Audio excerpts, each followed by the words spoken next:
EG just went on a miracle run, and Yay was the catalyst. Not only did he absolutely dominate on Lotus with two of the best clutches you're ever going to see in Pro Valorant, he was able to almost drag EG across the line on Pearl before an unfortunate incident occurred that we won't be talking about here. But how in the world is this team of EG of misfits, Yay, who's supposed to be 2-3 years past his prime, El Diabito, just transformed back into El Diablo? So let's go ahead and take a look here at how he was able to beat G2 on Lotus, and only Lotus, but he did come close on other maps.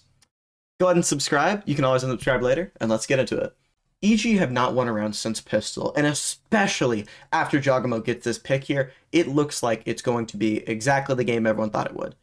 G2-0, EG go home. But EG have a plan here.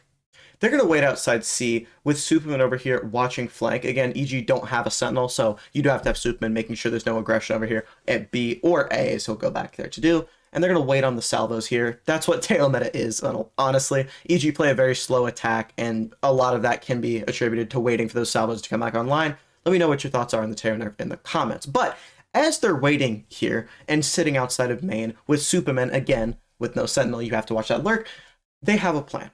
See, once these salvos go online, they're going to try and go into the site, but it doesn't exactly work like that. See, Jogamo is right here ahead of all this, and he sees the little hand of nature, as you can see right there. He saw his hand. He tries to get up in front of this, but isn't able to. EG are forced to pivot. Even though Ye gets that pick, they're going to get tail ulted, and they just run away. But guess what's happened? Once they get tail ulted and run away, Ye has found a beautiful timing in the side. Again, he's on that clove. He was the one entering with their entry duelist down. So the lurks here are going to be massive. Not only Ye's, but Superman gets one there to give them numbers after Ye equalized, and then goes back after the molly to get another. Then Ye kills Leaf to pretty much end the round there. And again, that is so impactful. Supa and Ye both are kind of lurkers on this map with him on that clove. And to be honest, it didn't seem like Ye had figured it out until this very game where it all came together for him. 3-3, EG have a fighting chance to win this game. Now, I've talked about Ye in the title, in the thumbnail, but Superman was also super impactful, especially this game. Again, their game plan on Lotus, with Ye being on the clove, is have both of them lurk, and a lot of the rounds they found on attack were because of a lurk of either Superman, Ye, or more often, both, actually. They only found 4 attack rounds, and this is going to be the last one, but they overall did a very good job. Now, Jogamo's in this position, which, again, that's why you want your Yoru to be there, right? Because he's able to TP out, and you're going to see here when EG go ahead and do this Molly nade combo that Jog TPs out. But look at these salvos. A perfect salvo, because that's where Jogamo's TP was. Getting the first blood, Jog can do nothing about it, and now Trent is forced to try and do something here. But wait, Superman, always able to be on that lurk, have a good timing. And then when EG end up going into B, Superman has the space main to say, oh yeah, okay, Jonas here, don't worry guys, I'm gonna run away. You guys get him from behind, pause. And they had this crunch going to where even if Supa died, he most likely is going to be traded. But again, Ye, I've talked about him lurking, Supa gets that kill, but Ye is over here on A, just waiting and waiting and waiting and waiting here, and you'll understand why in a second. Icy gets killed, Nature gets his first kill of the game, good job Unk, but Trent, he's in the clutch and he's very dangerous in these situations. In fact, he turned a 1v4 into a 1v2 pretty quickly, I'd say. Now, again, Derek is also kind of away with Ye so that he can use his salvos for denial, as you see right there, in case Trent was trying to stick immediately, which he wasn't. But Superman main actually does end up dying, and Trent the clutch, very dangerous. But Ye has been waiting, biding his time this entire round so he could get this kill, secure the round for EG, making it 4-4. But EG didn't do that well on attack. They actually were their best on defense.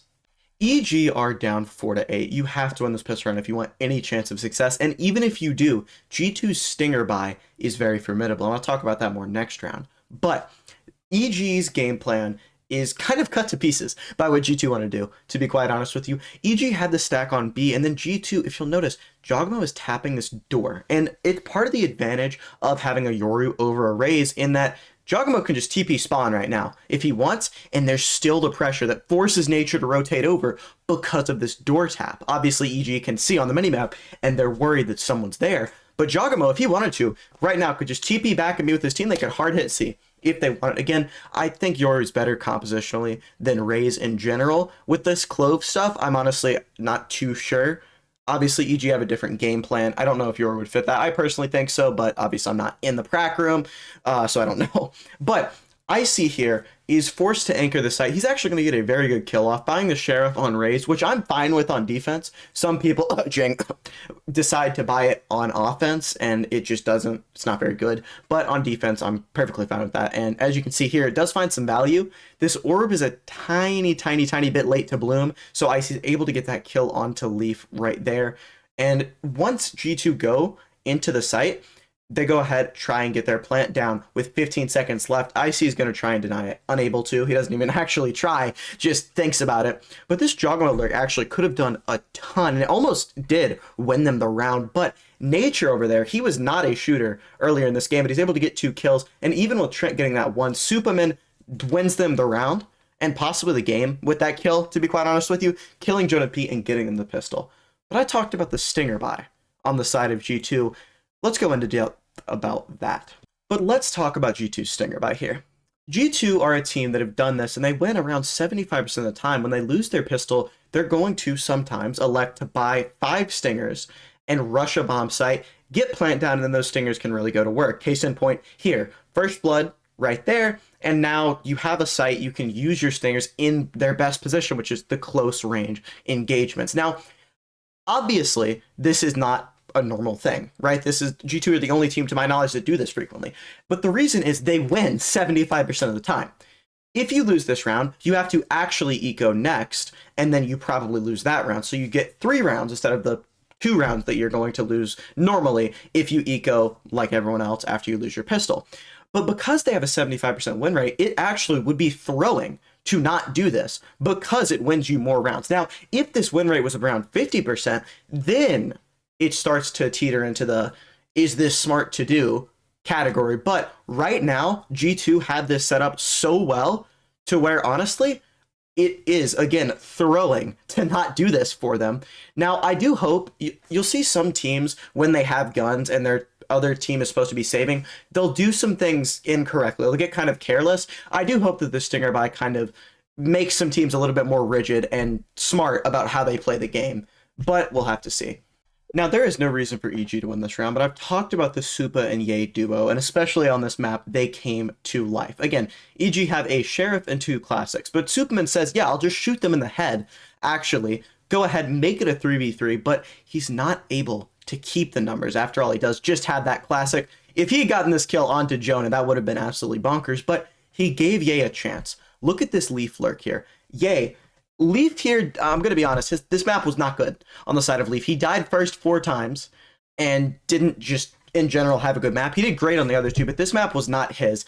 Yay gets stunned here by a breach stun, and then on 1 HP, if someone says 2 HP in the comments, I will crash out. On 1 HP, gets 1 with the Sheriff, then kills Jonah, and then in a 1v1 against Jogamo, who is, if not the best, the second best duelist in Americas, the premier starter, G2 superstar, headshot, clutch, round, and to be quite honest with you, probably game. If G2 had gotten it to 10-5, I think there would have been some worrying implications, but more than that is the momentum shift EG get from this. The momentum was a huge factor, especially for a team like EG, in my opinion, who are very streaky. These teams aren't supposed to win, and I think getting those clutch moments, getting the hype moments, and stuff like that actually has a ton of impact on them especially. I don't even have anything to say. Just watch this. Waiting for a bit of pressure now from Superman. Opens up the door wide, but it's a triple face again. That's an ult popped off. Not dead yet. Not really anticipated. Still without plenty of util. That's a snake bite wide. The face. Kill needs to be claimed here. Round and away. Yay! Has brought it to a winnable spot. Smoke in the back pocket. Not anticipating it. Valen with the reposition up towards the high ground. Yay snaps. Time. He's This is G2's second to last gun round, and they have a nice plan here. This is what you should be doing on your, by the way, little tip for your ranked games. If you have ult, go ahead and place your TP up here, pop ult from a safer area, and then you can just TP there so that you have more information on the site. You have more time in your ult, so you have more info right there. This salvo kill, by the way, it was revealed on broadcast. I don't think Valen saw it was what it looked like, to be quite honest with you. So he gets killed very unfortunately there, but then Yay getting the kill onto Trent, making it that 5v3 scenario. Even though Jonah P gets his kill onto Yay, excuse me, Jogamo gets the kill onto Yay, it's quickly evened out by Nature getting the kill onto Leaf. 2v4 scenario, you need a hero play from G2. Superman kills Jonah, and now it's pretty much Jogamo save us, but he gets killed by Derek. So let's look at the last round of this game. G2 are desperate here, one round away from losing the first map to EG and possible elimination and not being able to qualify to Toronto. They fake some pressure on A, then go back over towards C, where Valen was making sure no one was pushing out. Now, on C, the dynamic duo, right? Superman and Yay. Superman's always been underrated, and Yay finding his form this map, obviously that's what the video's about, and it wasn't just so I could get the clicks from Yay fans. So when they go over towards C here and Supa breaks this, they actually elect to not fully commit here. As you can see here, Trent thinks about that Armageddon, but they end up rotating. Valen is just here to make sure that, again, there's no push coming out from EG, no big flank. He actually does a pretty aggressive peek right here, almost pays for it with his life. Instead, him and Yay decide they're going to trade some spam. No headshots here, just some body shots and running away. But now that G2 are heading over towards A, there are two people on the site for EG. There's Nature and there's Icy. Now, once the ult gets used back, there was really no one here, as you can see. It barely affects Nature, he just has to walk out, but Icy doesn't get cleared by the salvo or the ult. He doesn't find any value. I just thought it was something interesting that could have ended up providing value in the round. But now, Trent planting, and I'm honestly not sure why they didn't have Jonah plant. I mean, he was here, obviously, but I don't know why they didn't switch it up because of the ult orb right there for future rounds. Anyways, Trent does end up planting. And the game plan for G2 here is do not let them pass this one way, right? You can see they are throwing utility in this. Do not let them pass the one way. Do not pass go. But they do. And the reason is Icy. I talked about his position earlier. Didn't provide as much value as I thought it might. But when Jonah goes down, then Valen, the paranoia doesn't hit in time. And then Yay gets the kill. 3v4 situation. Icy is, he made a decision here. It was definitely one of the decisions of all time, right? It was like a way to use his satchels to try and get that kill. Jogamo dies though, and now, Yay, he has his ult, but he dies. It's on Nature, the IGL, the grizzled veteran, to beat Trent, a guy who's known to be elite in the clutch. If Trent felt comfortable to just salvo spike there, he would have won, but he didn't. Nature able to get that peek in and win the game for EG. Thank you guys so much for watching. If you want to see some more videos of mine, go ahead and I'll have them right here. Just click on that. Hope you subscribe, and I'll see you next time. Peace.